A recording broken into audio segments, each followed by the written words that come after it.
Magsiawit tayo sa Diyos, na papuring ka, lugod-lugod. Magsiawit tayo sa Diyos, ng haleluya. Magsaya pagkat nakita ang dakilang poon. Tugtugin mga trumpeta pagkat nabuhay siya. Magsiawit tayo sa Diyos, na papuring ka, lugod-lugod. Magsiawit tayo sa Diyos, ng haleluya. Sa ngalan ng Ama at ng Anak at ng Espiritu Santo, Amen. sumainyo ang Panginoon At sumaiyo rin. upang tayo maging marapat sa misang ito. Halina't magsisimuna para sa ating mga kasalanan at pagkukulang. Tayo pong lahat, inaamin ko sa makapangyarihang Diyos At sa inyo, mga kapatid, na lubha akong nagkasala sa isip, sa salita at sa gawa, at sa aking pagkukulang.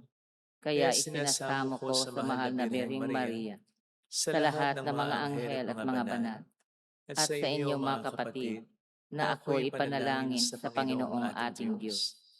Kawaan tayo na mapagmahal na Diyos, patawarin sa ating mga sala, at patnubayan hanggang sa buhay na walang hanggan. Amen. Panginoon, kaawaan mo kami. Panginoon, kaawaan mo kami. Kristo, kaawaan mo kami. Kristo, kaawaan mo kami. Panginoon, kaawaan mo kami. Panginoon, kaawaan mo kami. Yumuko tayo, maaaring ibulong sa Panginoon ang ating intensyon. Pagdasal natin ang bawat isa. Pagdasal natin ang mga tumutulong sa ating simbahan. Manalangin tayo. Ama naming makapangyarihan, ginagawa mong kami magkaisa ng kalooban. Ipagkaloob mo ang iyong mga utos ay aming mahalin, ang iyong mga pangako ay hangarin naming tanggapin, upang sa anumang pagbabago sa paligid namin manatiling matatag ang aming loobin, sa tunay na kasiyang matatagpuan sa iyong piling. Sa pamamagitan ni Jesucristo, kasama ng Espiritu Santo, magpa sa walang hanggan. Amen. Ang salita ng Diyos mula sa mga gawa ng mga apostol. Noong mga araw na iyon, kumilos agad ang mga Hentil at ang mga Hudyo kasama ng kanilang mga pinuno laban sa mga apostol. Binalak nilang lapastanganin at patuhin sila. Subalit nang malaman ito ng mga apostol, sila'y tumakas patungo sa Listra at Derbe, mga lungsod ng Lycaonia at sa lupaing nasa palibot. At doon nila ipinangaral ang mabuting balita. Sa Listra, may isang lalaking di makalakad sapagkat siya'y lumpo mula sa pagkabata.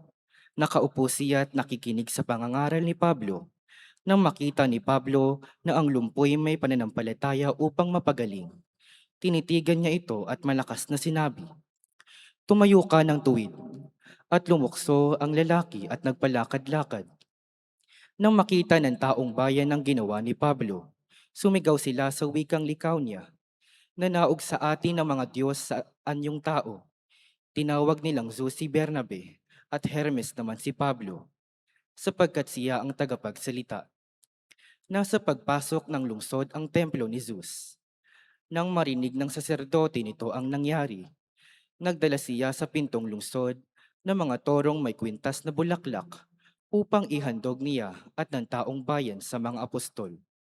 Nang malaman ito ni Bernabe at Pablo, hinapak nila ang kanilang mga damit at patakbong pumagitna sa mga tao. Sumigaw sila, "Mga Ginoo, huwag ninyong gawin iyan. Mga tao rin kaming tulad ninyo. Ipinangaral namin sa inyo ang mabuting balita upang talikdan ninyo ang mga bagay na ito na walang kabuluhan at manumbalik kayo sa tunay na Diyos na siyang gumawa ng langit, ng lupa at ng lahat ng naroroon." Nang nakalipas na mga panahon, hinayaan niyang sundin ng lahat ng bansa ang kani-kanilang kagustuhan. Gayunmay, nabigay siya ng sapat na katibayan upang makilala ninyo sa pamamagitan ng kabutihang ginagawa niya sa inyo. Binibigyan niya kayo ng ulan mula sa langit at ng masaganang ani sa takdang panahon. Binubusog niya kayo ng pagkain at pinupuspos ng kagalakan ang inyong mga puso. Sa kabila ng mga pananalitang ito, nahirapan pa rin sila sa pagpigil ng mga tao sa paghahandog sa kanila. Ang salita ng Diyos. Salamat sa Diyos. Dapat nating papurihan ang pangalan ng may kapal. Dapat nating papurihan ang pangalan ng may kapal. Tanging sa iyo lamang poon ang dakilang karangalan. Hindi namin maaangkin pagkat ito'y iyo lamang. Dahilan sa ikay tapat at wagas ng pagmamahal. Ganito ang laging tanong sa amin ng mga bansa. Nasaan ba ang inyong Diyos? Ang palaging winiwika. Dapat nating papurihan ang pangalan ng may kapal. Ang Diyos namin nasa langit, naroon ng Diyos namin, at ang kanyang ginagawa ay kung ano ang ibigin. Ginawa sa ginto't pilak ang kanilang mga Diyos, sa kanila'y mga kamay nitong tao ang nag-ayos. Dapat nating papurihan ang pangalan ng may kapal. Pagpalain sana kayo, pagpalain kayong lubos, pagpalain ng lumikha ng langit at sansinukog, Panginoon ng may-ari ng buong sangkalangitan, samantalang ang daigdig ay sa tao ibinigay. Dapat nating papurihan ang pangalan ng may kapal.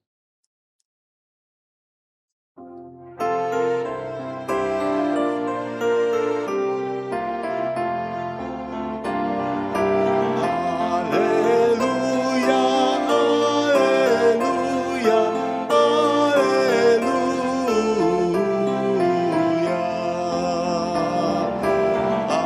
Alleluia, alleluia, alleluia.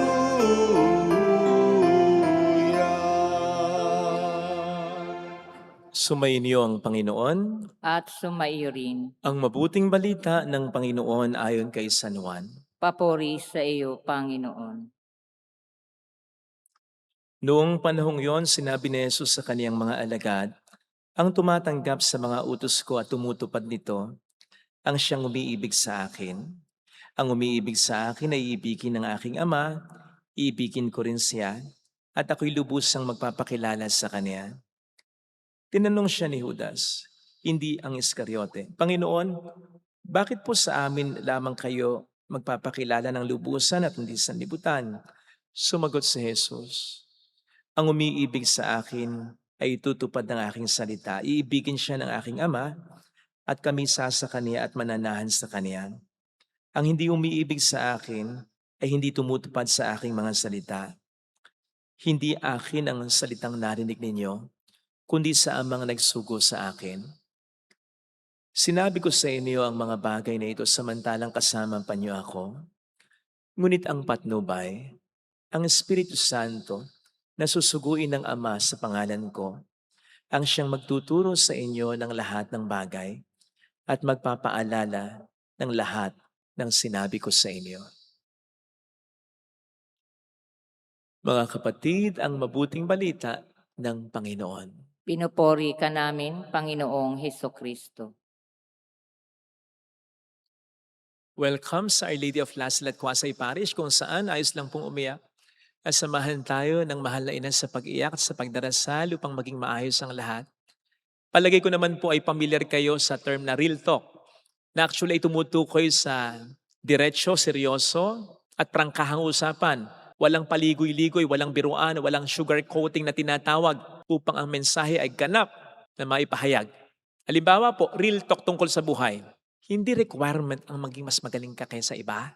Kasi hindi naman contest ang buhay. Mag-focus ka sa sarili mo. Hindi mo kalaban ang lahat ng tao.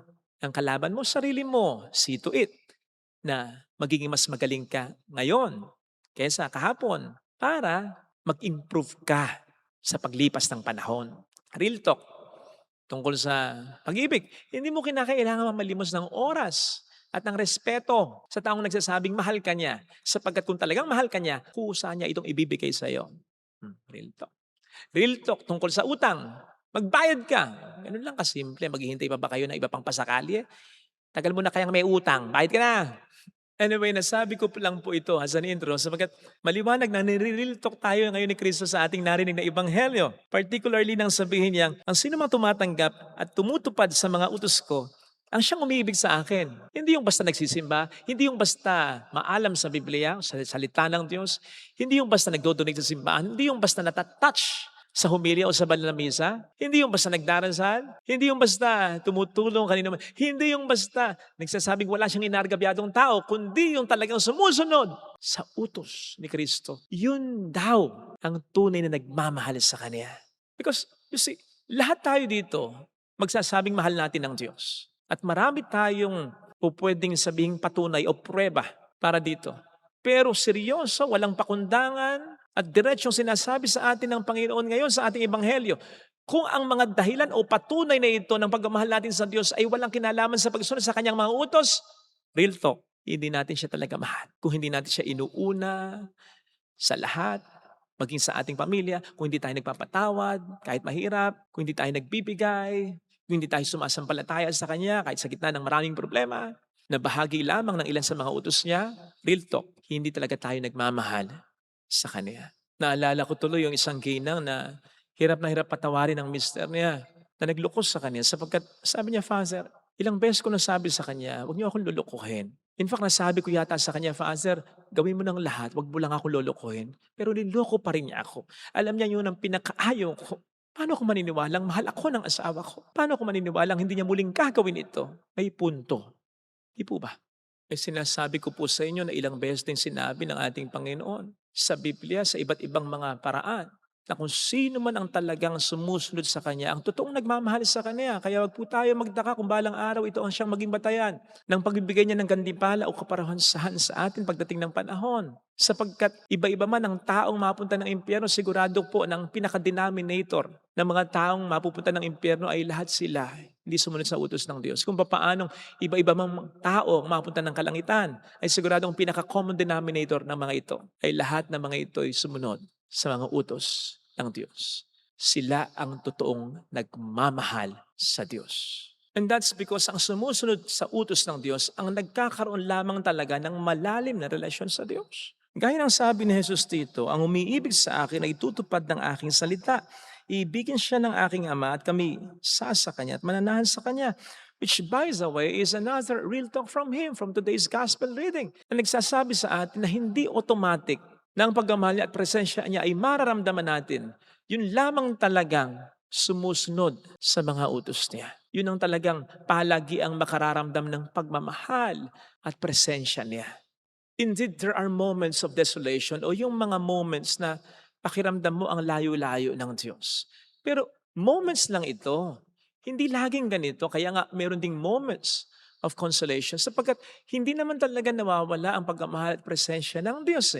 Kaya lang ito nga po ay mas nararamdaman lang talaga ng mga taong sumusunod sa Kanya. Para lang araw, sinag lang araw na available para sa lahat. Pero paano ka matatanglawan? Paano ka masisinagan kung ayaw mo magbilad? Besides, ang mga utos ng Diyos ultimately ay para sa kabutihan natin. Sapagkat ang Diyos ang nakakaalam ng pinakamakabubuti para sa atin. Kaya nga ang sinasabi ng Salmo, mapalad ang mga taong sumusunod sa Diyos. Hindi sinabing mapalad ang mga taong mayayaman. Mapalad ang mga taong walang problema. Mapalad ang mga taong sumusunod sa Diyos. Because only those who follow God truly experience the presence and the love of God. Mga kapatid, nire-real talk tayo ng ating Panginoon sapagkat gusto niyang maging blessed tayo talaga. Meron man o wala tayong pera, meron man o wala tayong problema, pero magsisimula yung totoong blessing na yon sa tapat nating pagtugon sa tanong na sumusunod nga ba tayo sa mga utos niya? Sapagkat yun ang magpapatunay kung nagmamahal ba talaga tayo sa Kanya. Ito po sana mga kapatid ang ipagdasal nating biyaya sa ating banal na misa. Ilagay natin ang ating kanang kamay sa tapat ng ating puso.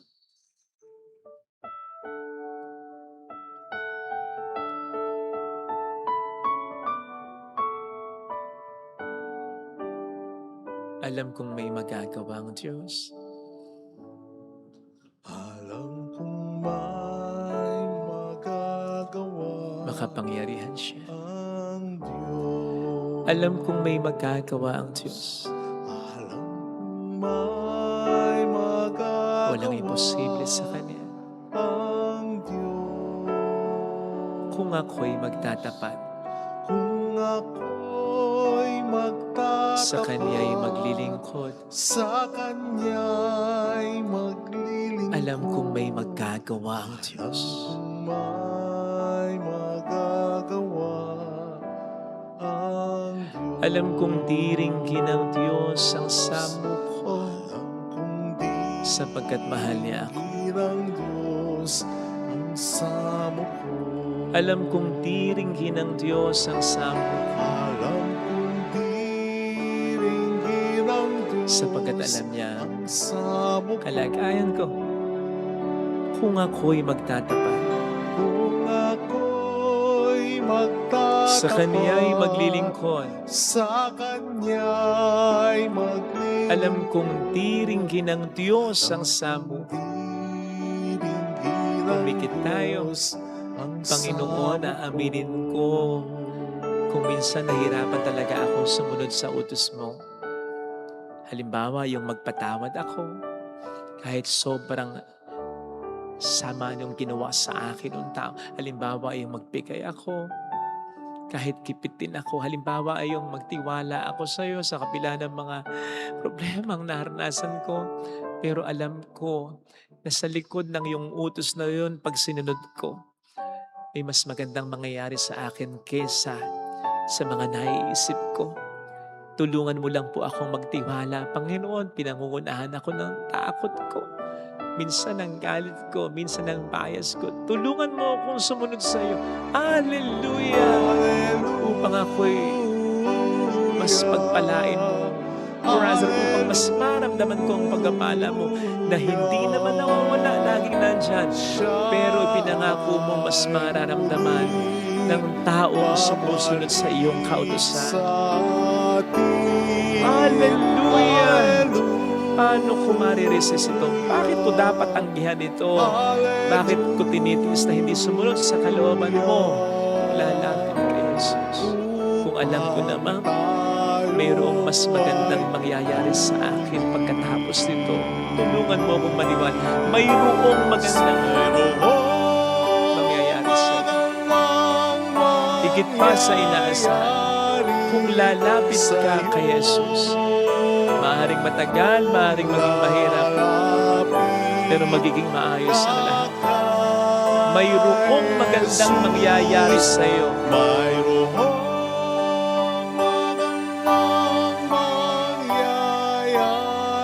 Kung lalapit kay Jesus, ang pagsunod sa Panginoon ay pagtitiwala sa Kanya. At ang mga nagtitiwala sa Kanya ay hindi niya kailanman ipapahiya. Maniwala ka. Papuri sa Ama at sa Anak sa Espiritu Santo. Kapara ng sa unang-una ngayon magpakailanman at magpa sa walang hanggan. Amen. Pag-aalay.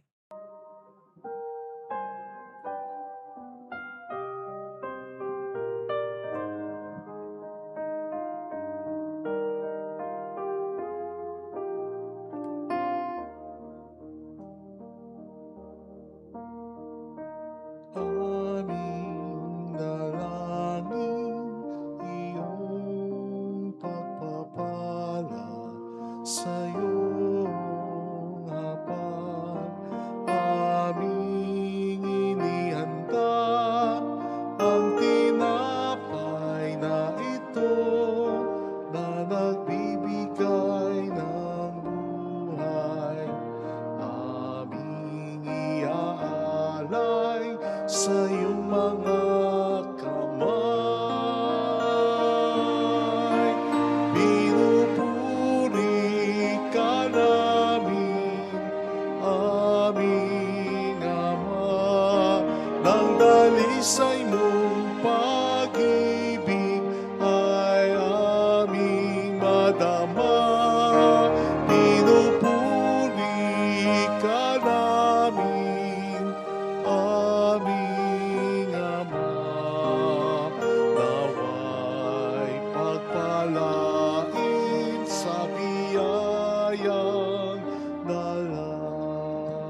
Manalangin tayo, pang ating handog ay maging kalugod-lugod sa Diyos amang makapangyarihan.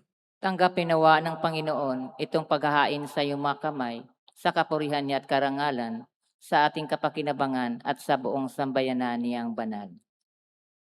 Ama naming lumikha, paakyatin mo sa iyong piling sa kalangitan ang aming mga panalangin kalakip ng haing mga alay, upang ang mga pinagpagindapat mong gawing dalisay ay maging marapat na makasalo sa piging ng iyong pagmamahal. Sa pamamagitan ni Yesu Kristo, kasama ng Espiritu Santo magpa sa walang hanggan. Amen. Sumainyo ang Panginoon, At sumaiyo rin, itaas sa Diyos ang inyong puso at diwa. itinaas na namin sa Panginoon. Pasalamatan ng Panginoong ating Diyos. Marapat na siya ay pasalamatan. Ama naming makapangyarihan, tunay ngang marapat na ikaw ay aming pasalamatan. Ngayong ipinagdiriwang ang paghahain ng Mesiyas, ang maamong tupa na tumubos sa aming lahat. Ang katawan ng anak mong sa krus na bayubay ay handog ng pag-ibig na walang kapantay. Ito ang paghahain ganapong kinalugdan. Ito ang nilunggad din ng dating pag-aalay. Ang buong sarili ng anak mong si Jesus ay inihain sa iyo upang kami matubos. Siya ang damban at paring naghahandog. Siya pa rin ang tupang handog na ibinukod. Kaya kaisa ng mga anghel na nagsisiawit ng papuri sa iyo na walang humpay sa kalangitan, kami nagbubunyi sa iyong kadakilaan.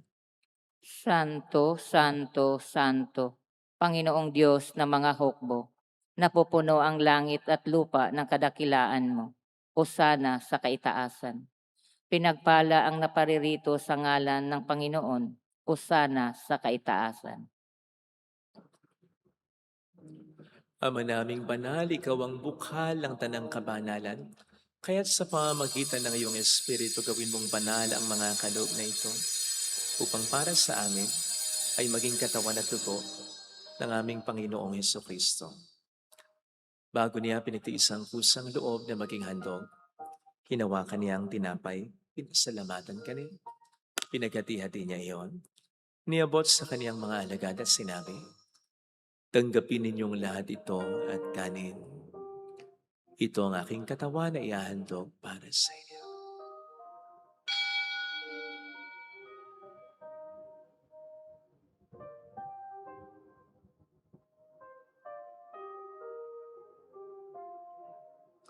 Gayun din naman nang matapos ang hapunan, ninawakan niya ang kalis.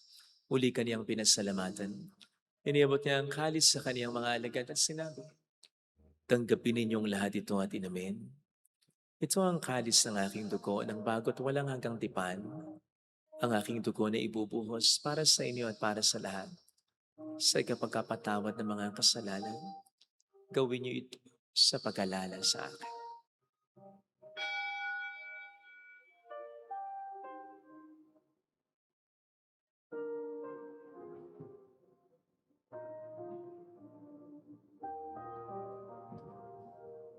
Ang misteryo ng ating pananampalataya, Si Kristo'y namatay, si Kristo'y nabuhay, si Kristo'y babalik sa wakas ng panahon. Ama, ginagawa namin ngayon ang pag-alaala sa pagkamatay at muling pagkabuhay ng iyong anak.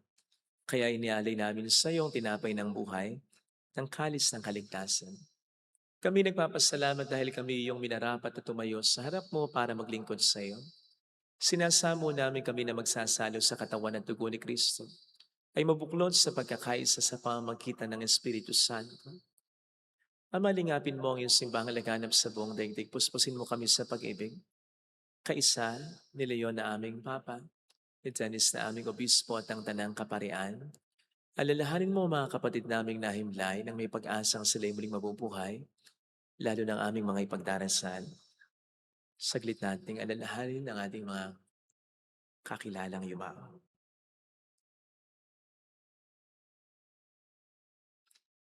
Kaawaan mo sila at patuloyin sa iyong kaliwanagan. Kaawaan mo at paging tapatin kaming lahat na makasalo sa iyong buhay na walang wakas. Kaisa ang mahal na Birhen ng Lasalet, ang ina ng Diyos.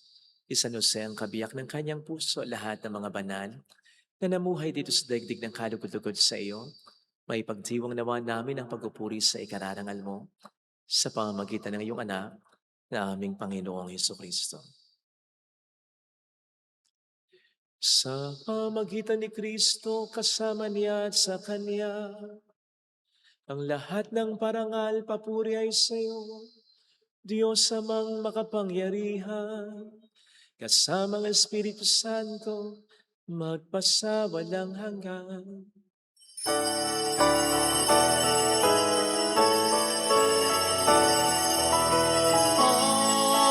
Amen. Amen. Amen.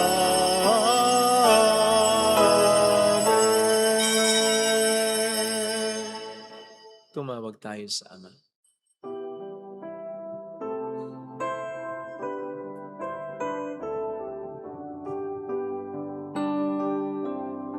Ama namin, sumasalangit ka, sambahin ang ngalan mo, mapasa amin ang kaharian mo, sundin ang loob mo, dito sa lupa para ng sa langit.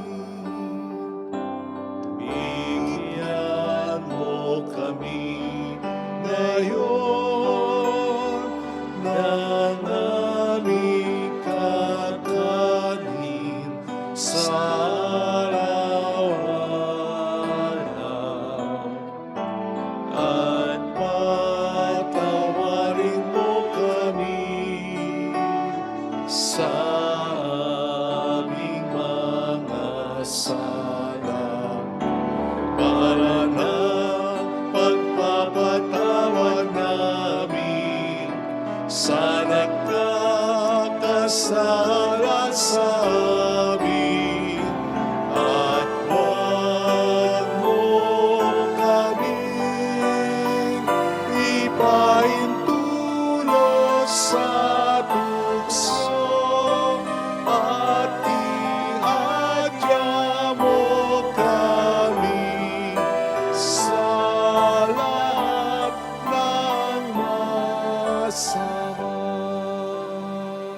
Iniling namin kami hadiya sa lahat ng masama, pagkalooban ng kapayapaan na araw-araw, iligtas sa kasalanan, samantalang aming pinaghahandaan ang dakilang araw ng pagkapahayag ng tagapagligtas namin sa Heso Kristo. Sapagkat iyo ang kaharian, ang kapangyarihan at ang kapurihan magpakailanman. Amin. Panginoong Heso Kristo, sinabi mo noon, sinasabi mo rin sa amin ngayon, kapayapaan ang iniiwan ko sa inyo, aking kapayapaan ang binibigay ko. Tuhayin mo ang aming pananampalataya, huwag ang aming pagkakasala. Pagkalooban mo kami ng kapayapaan at pagkakaisa ayon sa iyong kalooban, kasama ang Espiritu Santo magpa sa walang hanggan. Amin. Ang kapayapaan ng Panginoon ay sumainyo nawang lahat. At sumaiyo rin. Magbigayan tayo ng kapayapaan sa isa't isa. Kapayapaan. Peace be with you. Kordero ng Diyos na nag-aalis ng mga kasalanan ng sanlibutan, maawa ka sa amin. Kordero ng Diyos na nag-aalis ng mga kasalanan ng sanlibutan, maawa ka sa amin. Kordero ng Diyos na nag-aalis ng mga kasalanan ng sanlibutan, ipagkaloob mo sa amin ang kapayapaan. Narito sa harap natin ng Panginoon ang ating buhay at kaligtasan. Panginoon. Mapalad tayong inaanyayahan. Panginoon, hindi ako karapat-dapat na magpatuloy sa iyo. Ngunit sa isang salita mo lamang ay gagaling na ako.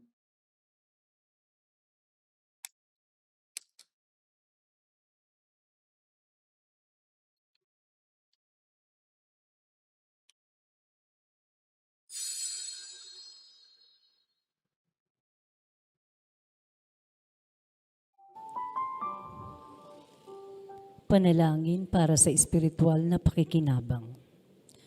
Panginoong Hesus, ako ay naniniwala na ikaw ay nasa kabanal-banalang sakramento. Iniibig kita ng higit sa lahat at ninanasa kong tanggapin ka sa aking kaluluwa.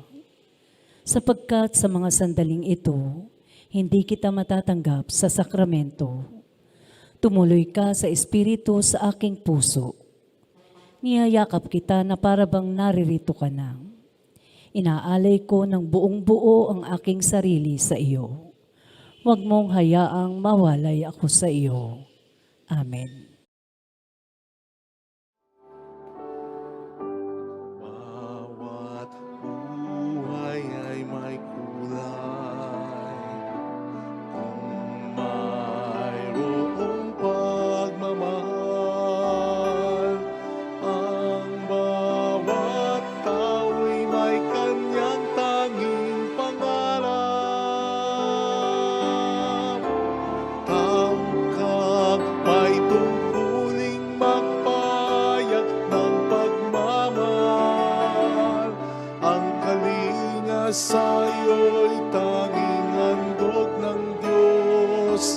sapagkat ika'y sanga ng pag-ibig na sa Kanya'y bumubukas. At lahat ng biyaya sa Kanya ay iyong tinanggap, ay malayang ibagi sa isa't isa, sapagkat ika'y sanga ng pag-ibig ng Panginoon.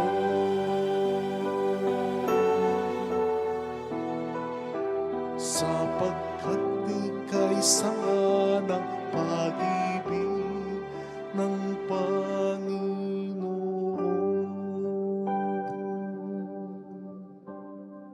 Manalangin tayo. Ama naming mapagmahal, kaming pinapagsalo mo sa pagkabuhay ng iyong anak, ay papakinabangin mong lagi sa kanyang lakas, bilang buong masagana ng dulot mong pagliligtas, sa pamamagitan niya, kasama ng Espiritu Santo magpasa walang hanggan. Amen. Holy God, Holy Mighty One, Holy Immortal One. Have mercy on us and on the whole world. Holy God, Holy Mighty One, Holy Immortal One. Have mercy on us and on the whole world. Holy God, Holy Mighty One, Holy Immortal One. Have mercy on us and on the whole world. Jesus, King of Mercy, We trust in you. alalahanin, Alalahanin, o mahal na Birhen ng Lasalit, ina ng pag-asa, ikaw ang nagpaalala sa aming magbalik loob sa Ama. Ito ang nagpapatunay na ang kagandahang loob mo'y nanatiling busilak. Sa pag-aaruga mo sa amin, tungkulin mo'y tinupad. Sa paanan ni Kristo'y itinuring mo kaming mga tunay mong anak. Kaya ninais mong ni Isay huwag mapahamak.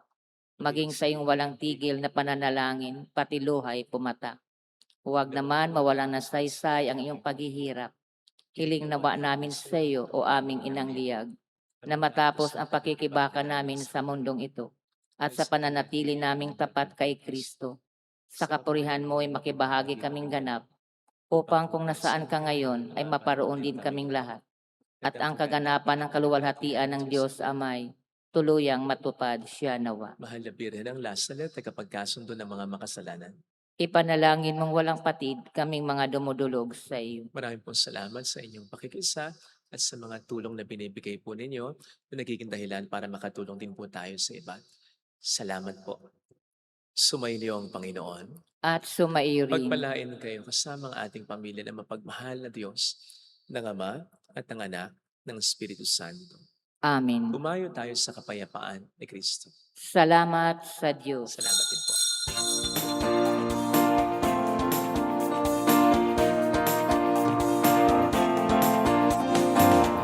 Mary, Mother of the Lord, hear the prayer we sing to you. Let your tears sip in our minds and hearts as once they fell at Nazareth. Tell your people how to live again. Tell